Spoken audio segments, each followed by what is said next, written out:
আমরা সরাসরি অঙ্কে চলে যাচ্ছি। ক হচ্ছে অংশীদারদের মূলধন ও উত্তোলনের সুদ নির্ণয় করো। এখানে দেখো, এই অঙ্কটি করার জন্য অবশ্যই অঙ্কটি তোমাদের ভালোভাবে পড়তে হবে। প্রথমে আমরা মূলধনের সুদ নির্ণয় করব। এখানে তিনজন অংশীদার আছে। এই তিনজন অংশীদারের প্রথম জন অংশীদারের নাম হচ্ছে রাম। রামের মূলধনের পরিমাণ দেখো কত ছিল। এখানে রাম, শ্যাম, যদু, এই তিনজনের অংশীদার ছিল। মূলধন ছিল রামের 45,000 টাকা, শ্যামের 35,000 টাকা এবং যদুর হচ্ছে 25,000 টাকা। তাহলে রামের 45,000 টাকা, 45,000 গুণন কয় পার্সেন্ট বলছে, দেখো অঙ্কে বলছে অংশীদারদের মূলধন ও উত্তোলনের উপর 10% হারে সুদ ধার্য করতে হবে। তাহলে রামের 45,000 টাকা গুণন 10% সমান কত টাকা হবে? সমান টাকা হবে 4,500 টাকা। অনুরূপভাবে শ্যামের মূলধনের পরিমাণ ছিল 35,000 টাকা। তাহলে শ্যাম 35,000 গুণন 10% সমান হবে 3,500 টাকা। এরপরে আছে কার? এরপরে আছে যদু। যদুর মূলধনের পরিমাণ হচ্ছে আমাদের 25,000 টাকা। তাহলে 25,000 গুণন 10% সমান 2,500 টাকা। এটি হলো তাদের মূলধনের সুদের পরিমাণ। এখন আমরা কি করব? এখন আমরা বের করব উত্তোলনের সুদের পরিমাণ। তাহলে উত্তোলনের সুদের পরিমাণ লিখবো আমরা, যে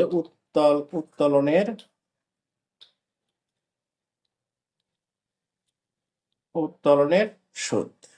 এখন অনুরূপভাবে রাম দেখো এখানে বলছে, এখন আমাদের দেখতে হবে উত্তোলন কত করে করা হয়েছে। এখানে দেখো বলছে চুক্তি অনুযায়ী মাসিক সার্বক্ষণিক দায়িত্ব পালনের জন্য 400 টাকা করে বেতন পাবে। এরপর বলা আছে অংশীদারদের মূলধন এবং উত্তোলনের উপর 10% সুদ ধার্য করতে হবে স্বামীর বেতন চার্জ করার পর। তাহলে আমাদের দেখতে হবে উত্তোলনের পরিমাণ কত টাকা আছে। এখানে উত্তোলনের পরিমাণ দেখো, 1 জানুয়ারি তারিখে তাদের মূলধন ছিল যথাক্রমে 45,000, 35,000 এবং 25,000 টাকা। বছরের মাঝামাঝি সময়ে ব্যবসায় 10,000 টাকা অতিরিক্ত মূলধন সরবরাহ করে এবং উত্তোলনের সুদে এবং বলছে কি, একই তারিখে কারবারের সাম 10,000 টাকা ঋণ স্বরূপ আনয়ন করে। এখানে অংশীদারগণ প্রত্যেকেই ব্যবসা হতে প্রত্যেক মাসের শেষ তারিখে, এখানে দেখো এখানে এটি একটি গুরুত্বপূর্ণ বিষয়, প্রত্যেক মাসের শেষ তারিখে 500 টাকা করে নগদ উত্তোলন করে। অংশীদারি ব্যবসায়ের এই শেষ তারিখে থাকলে কি হবে সেটি আমরা দেখব। তাহলে 500 টাকা করে উত্তোলন করে। 500 গুণন কয় পার্সেন্ট? 10%। তাহলে 10%। এরপরে যেটা হবে সেটা হবে, যদি অংশীদারগণ প্রতি মাসে শেষ তারিখে উত্তোলন করে, তাহলে আমরা গুণন করব, গুণন 5.5, অর্থাৎ 5.5 মাসের 5.5 মাসের উত্তোলন ধরতে হবে।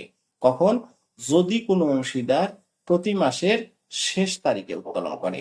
তাহলে পার্সেন্ট কাটার পর এটাকে গুণ দেব 5.5 দ্বারা, অর্থাৎ 5.5 দ্বারা। তাহলে 5.5 দ্বারা গুণ করলে হবে এর উত্তোলনের সুদের পরিমাণ হবে 275 টাকা। এটা হলো কার? এটা হলো রামে। এরপর আসবে শ্যামেরও হবে 500 টাকা। যেহেতু একই পরিমাণ টাকা, দেখো এখানে খুব সহজ কিন্তু বিষয়টা, অংশীদারগণ প্রত্যেকেই ব্যবসা হতে প্রত্যেক মাসের শেষ তারিখে 500, তার মানে সকলেরই উত্তোলনের পরিমাণ হবে, যেহেতু একই পরিমাণ টাকা একই তারিখে উত্তোলন করে, সুতরাং স্বামীরও উত্তোলনের সুদ হবে অত টাকা এবং যদুরও উত্তোলনের সুদের পরিমাণ হবে তত টাকায়। এটি হলো আমাদের ক অংশের সমাধান।